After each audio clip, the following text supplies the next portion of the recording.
मंदिर के बारे में बड़े सवाल थे। वो जो अब बन रहा है, जिसमें 22 जनवरी में आप लोगों को बुलाया गया है, मंदिर के बारे में भी लोगों को नहीं पता क्या हुआ। और मैं किसी संवैधानिक पद पे नहीं हूं, सत्ता में बैठे लोग नकार सकते हैं कि पुष्पेंद्र जी गलत बोल रहे हैं, कह सकते हैं वो, मुझे कोई चिंता नहीं है, लेकिन सच सुनिए। क्या हुआ? मंदिर का मामला आया, मंदिर पे बड़ी किस्म, मंदिर पे फैसला नहीं आ रहा है, ढिमाका नहीं आ रहा है, ये नहीं हो रहा है, वो नहीं हो रहा है। आपको याद होगा, जरा अपनी मेमोरी को जॉग करिए और याद करिए कि 4 सुप्रीम कोर्ट के जजेस प्रेस कॉन्फ्रेंस कर रहे थे सत्ता के खिलाफ। लोगों ने कहा ऐसा कैसे हो सकता है, ये तो खुद ही जजेस बाहर आ गए, यही प्रेस से अपनी बात कर रहे हैं। बात खत्म हो गई, लोग भूल गए। एक दिन पता चला कि जो प्रेस कॉन्फ्रेंस के मुखिया थे, दिल्ली में अनाउंस हुआ कि प्रधानमंत्री जी सुप्रीम कोर्ट देखना चाहते हैं। अब हम जैसे लोगों को ये शक हुआ कि जो आदमी खुद लंबे समय तक कोर्ट में बेचारा डेट अटेंड करता रहा, उसे क्या सुप्रीम कोर्ट में देखना है। अलर्ट हो गई एसपीजी, अलर्ट हो गई, सैनिटाइज कर दी गई सुप्रीम कोर्ट, कोई वहां नहीं। वो गए आपके, अब सुप्रीम कोर्ट को कोई चपरासी तो प्रधानमंत्री को घुमाएगा नहीं, चीफ जस्टिस ही घुमाएगा। छोटे कद के थे, तेजी से चल रहे थे, चारों तरफ से कोर्ट की सिक्योरिटी लगी हुई थी। लोगों ने कहा पता नहीं क्या देखने गए, कि वो व्यवस्था देख रहे हैं कि कहां बैठ के ये ठीक ठाक है कि नहीं, कुर्सी फटी हुई तो नहीं है, टूटी हुई तो नहीं है। लोगों के दिमाग में यही सवाल आ रहे थे। वो निकले वहां से, बात खत्म हो गई। मेरे कई मित्र, मैंने उनसे कहा ये बात खत्म नहीं हुई है, बात शुरू हुई है।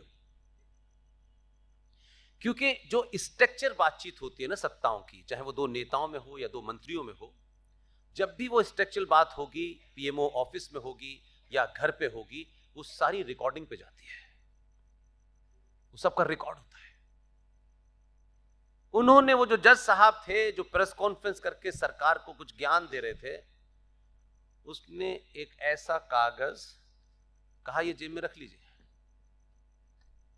उन्होंने रख लिया। उस वक्त जब घर पे जाके पढ़ा तो उनको लगा भाई साहब ये क्या दे दिया इसने मुझे। और 1 हफ्ते 10 दिन के बाद उनका बयान आया कि हम राम मंदिर पे जल्द से जल्द फैसला देने वाले हैं। लोगों ने कहा पता नहीं क्या कहानी है, क्यों दे रहा है फैसला। और ऐसा फैसला दिया उन्होंने कि जो दूसरे वाले थे उनकी समझ में आया कि अब इसमें पिटीशन भी क्या करेगी काम। बाद में पता चला कि पर्चे में लिखा हुआ था कि दामाद आपका करप्शन में फंसा हुआ है, फाइल मेरे पास है। सत्ताएं ऐसी ही चलती हैं, ये नहीं ऐसा चलता ये हो वो ठीक होगा, नहीं ठीक होगा। जो राष्ट्र के लिए ठीक है वही ठीक है, सब बकवास है। तो आपने चुना किसे है? आपने का ज्ञान देने के लिए चुना है, बड़ी बड़ी लंबी लंबी कविताओं के लिए सुना है, कोई प्रवचन के लिए सुना है? नहीं, ऐसे होता है।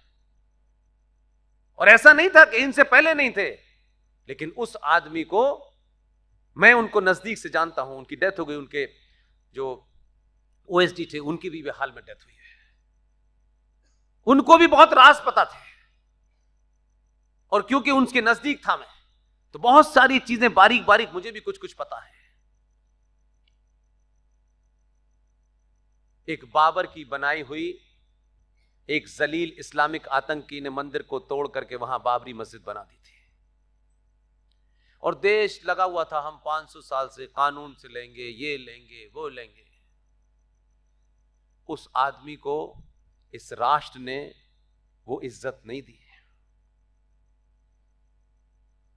मैं इसलिए नहीं कि मैं उन्हें जानता था या मेरा कोई उनसे कोई और मामला थे, मेरा मैं इसलिए कहता हूं कि अब अगर वो इस धरती पे भी नहीं है, उसकी पार्टी क्या थी नहीं थी, मुझे उसमें इंटरेस्ट बिल्कुल भी नहीं है।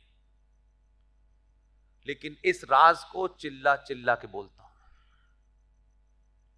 ये जो आज लोग नारेबाजी कर रहे हैं, पहली बार उस आदमी ने एक सभा में ये बोल दिया कहीं, तो वो तो जा चुके थे बेचारे, पीवी नरसिम्हा राव साहब, उनकी ओएसडी का फोन आया कि ये बात मैं नहीं जानता, आप कैसे जानते हैं?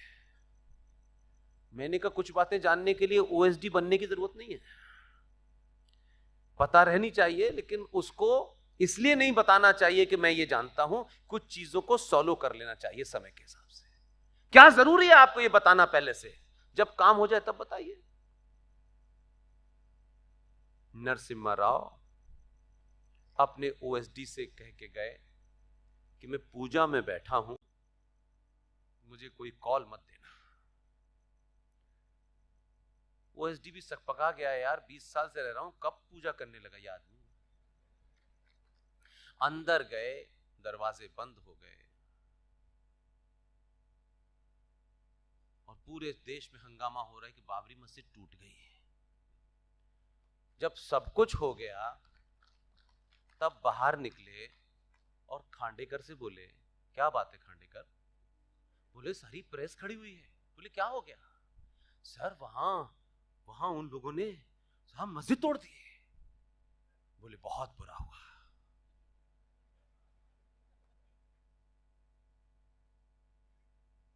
समझ गए?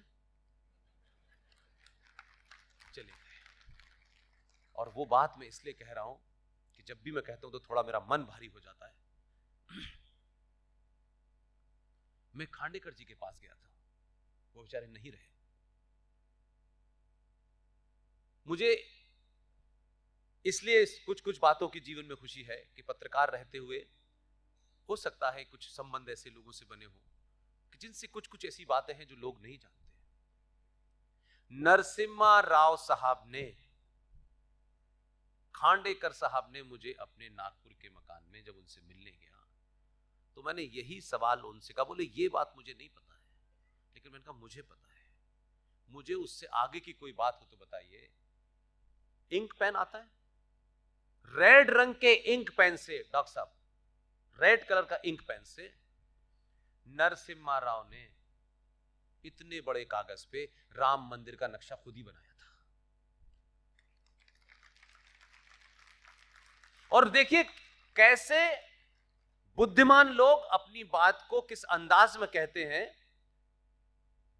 समझने वाला कैसे समझता है। के.आर. मलकानी साहब बीजेपी के बड़े आइडियोलॉग थे, संघ के बड़े नाम थे, बहुत पढ़ने लिखने वाले थे। उनके घर पे एक किसी कोई फंक्शन था, उस फंक्शन में ये सब मौजूद थे, यानी नॉन बीजेपी में से सिर्फ नरसिम्हा राव वहां मौजूद थे। बाकी अटल जी थे, अडवाणी थे, कल मलकानी साहब थे, जोशी जी थे। आप सोचिए कि सब बात कर रहे हैं, नरसिम्हा राव ने अडवाणी जी के कंधे पे हाथ रखते हुए ये कहा कि देखिए बाबरी मस्जिद का हल उसे तोड़े बगैर भी तो निकल सकता है।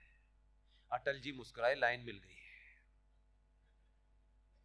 मैं इसलिए कह रहा हूं कि देखिए आप ये समझते हैं कि राजनीति में जो कुछ हो रहा है बस इस पार्टी उस पार्टी, नहीं नहीं, महामूर्ख इस पार्टी में भी बहुत है, इसलिए ये गलतफहमी मत पालिए।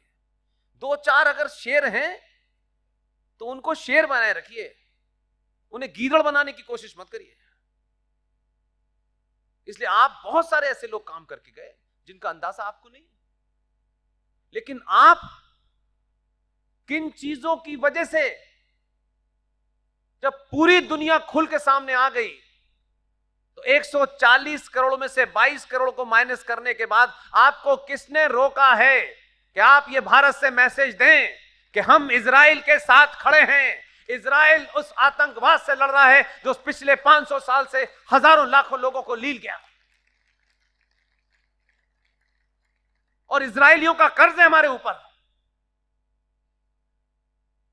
एक सेना के चीफ थे जो 71 की लड़ाई के हीरो थे, जनरल जैकब, नाम सुना है आपने? जनरल जैकब कौन थे?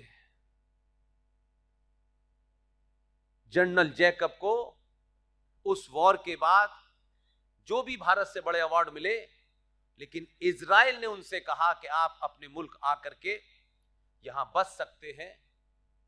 तब जनरल जैकब ने यह कहा कि भारत मेरी मां है, इजराइल मेरा पिता है, मैं मां को छोड़ के नहीं जाऊंगा। ऐसे ऐसे लोग थे।